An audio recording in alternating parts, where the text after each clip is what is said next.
Hello everyone, welcome back to Wisdom crafts.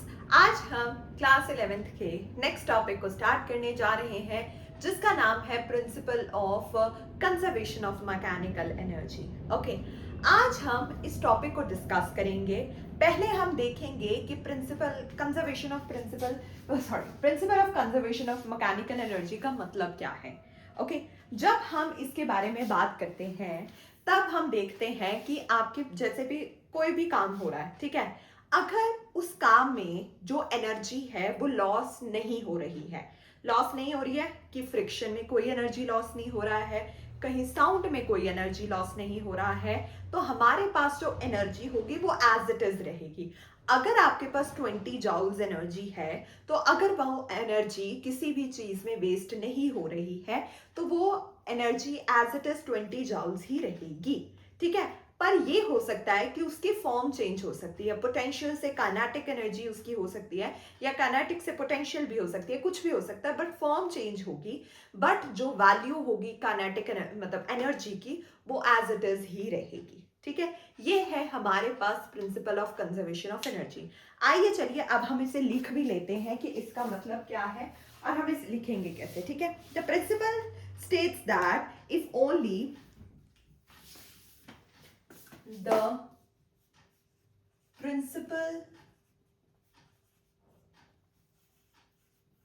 okay, states that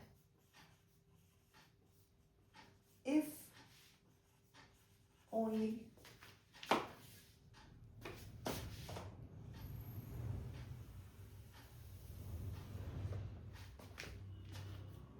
right, हाँ, तो if only the conservative forces are doing work,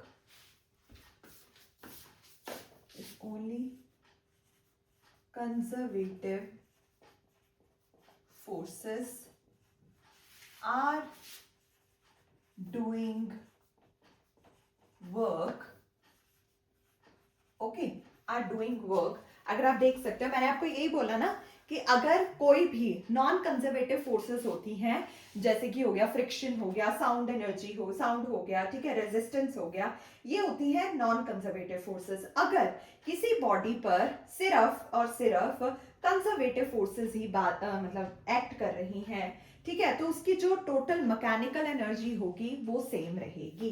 ठीक है, doing work on an object, then only, okay, not then only, then its total mechanical energy, its total mechanical energy, total mechanical energy means कौन कौन सी होगी, potential plus kinetic, potential energy plus kinetic energy, okay, remains constant, remains constant, okay। ये है हमारे पास इस principal का statement जो हमें डिस्कस करना है यहाँ पर। ओके, नाउ अब हम बात करते हैं आगे।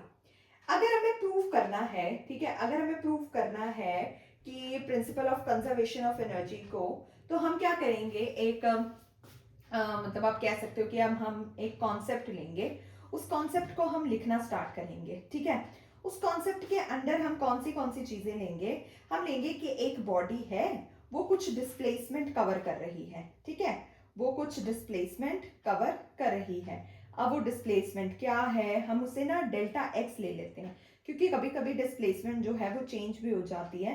तो हम क्या करेंगे, हम उसे क्या लेंगे, हम उसे डेल्टा एक्स ले लेंगे। ठीक है, चलो अब लिखते हैं यहाँ पर। Okay, suppose that a body undergoes displacement delta x, suppose that a body undergoes, okay, a displacement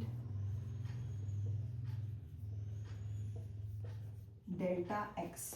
okay, यहाँ पर मैंने क्या लिया है, एक बॉडी लेंगे, ठीक है। अब हम इसे प्रूव करेंगे कि इसका मतलब क्या है, कि ऐसा होता है, ठीक है। तो अंडरगोज डिस्प्लेसमेंट जा रहा है, ठीक है, under the action of the conservative force, ठीक है, under the action of the conservative force, under the action of the conservative force. Okay, conservative force. Okay, तो F ही होगी वो कंजर्वेटिव फोर्स। तब अब हम लिखेंगे कि ड्यू टू, या कह सकते हो according to work energy theorem, according to work energy theorem, okay, according to work energy theorem, तब हम क्या लिखेंगे कि डेल्टा के हमारे पास क्या है, डेल्टा के is equals to f dot delta x, ठीक है, डेल्टा के is equals to f dot delta x. Okay, I hope आपको यहां तक तो अच्छे से समझ में आ ही गया होगा, ठीक है। अब देखो, अब ये देखो, अब मैंने बोला कि हमारे पास जो फोर्सेस है वो कंजर्वेटिव फोर्सेस है, राइट। अब जो मैंने बोला कि फोर्स आपके पास देखो, अब मैंने लिखा under the action of the conservative force, right. अब मेरे पास जो फोर्स है वो कंजर्वेटिव फोर्स है। As a force is conservative, जो चेंज होगा पोटेंशियल एनर्जी में, वो कैसे लिखेंगे कि जो हमारे पास चेंज है पोटेंशियल एनर्जी का, डेल्टा यू जो है वो negative of the work done है, ठीक है, negative of the work done है। तो कैसे लिखेंगे, as the force is conservative,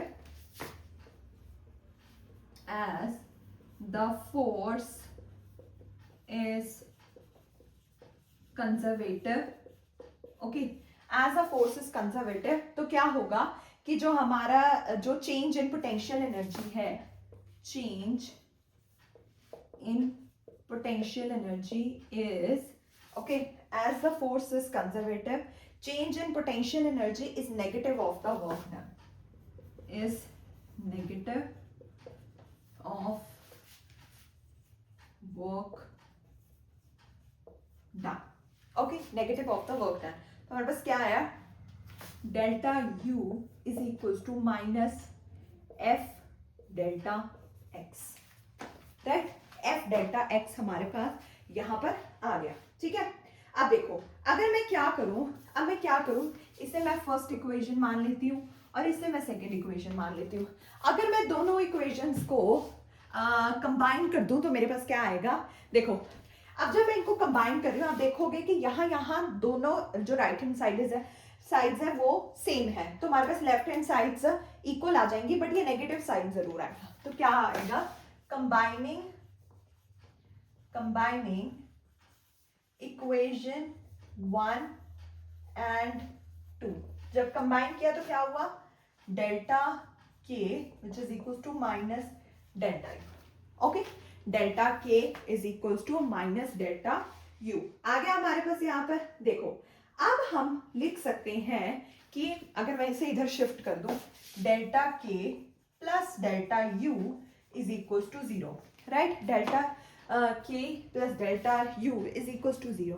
अब अगर आपको याद हो तो हमारे पास अगर मैं अब ऑब्वियसली अगर मैं डेल्टा के प्लस डेल्टा को कॉमन ले लूं तो मेरे पास क्या आएगा, K plus U is equal to 0, right, ये आ गया मेरे पास इज इक्वल टू 0।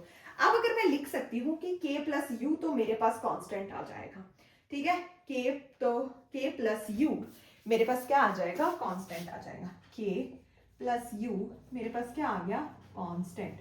तो मुझे पता चल गया कि के, अगर के मतलब काइनेटिक और पोटेंशियल एनर्जी क्या होगा हमारे पास, काइनेटिक और पोटेंशियल एनर्जी क्या होगा, मतलब initial will be always equals to final one, ठीक है। तो मैं यहाँ पर चेंज कर सकती हूँ, kinetic initial plus potential initial which is equals to kinetic final plus potential final, okay, ये आ गया हमारा रिजल्ट, ये आ गया हमारा principle of conservation of mechanical energy. ठीक है, यहां से हमने इसे प्रूव कर दिया है। ठीक है, अब देखो इंडिविजुअली जो काइनेटिक एनर्जी है K और पोटेंशियल एनर्जी है U, वो चेंज कर सकता है वन स्टेट टू अनदर। ठीक है, वो one state to another change कर सकता है, पर अगर इन दोनों का जो सम है बिफोर एंड आफ्टर वो सेम ही रहेगा।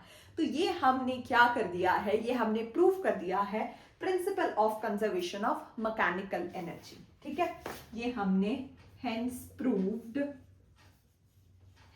proved that values of no one second hence proved कि kinetic और potential can change from one state to another, proved that K and U can changed from one state to another, but values before and after would be same. But values before and after will be same or constant. Okay, I hope आपको यहाँ तक तो ये अच्छे से समझ में आ गया हो। ये हमारे पास था principal of conservation of mechanical energy. Okay, काफी इंपॉर्टेंट टॉपिक है। ठीक है, अब हम अगली क्लास में इसको डिस्कस करेंगे जब हमारे पास ये फ्रीली फॉलिंग बॉडी के लिए हमें डराइव करना है। Okay, by the time don't forget to hit the subscribe button and stay tuned. Okay, please share करना ना भूलिए और ज़्यादा से ज़्यादा शेयर कीजिए अपने फ्रेंड्स के साथ, और प्लीज़ सब्सक्राइब करना ना भूलिए, और आप बेल आइकन को भी प्रेस कर सकते हो। Thank you so much for your time, stay tuned.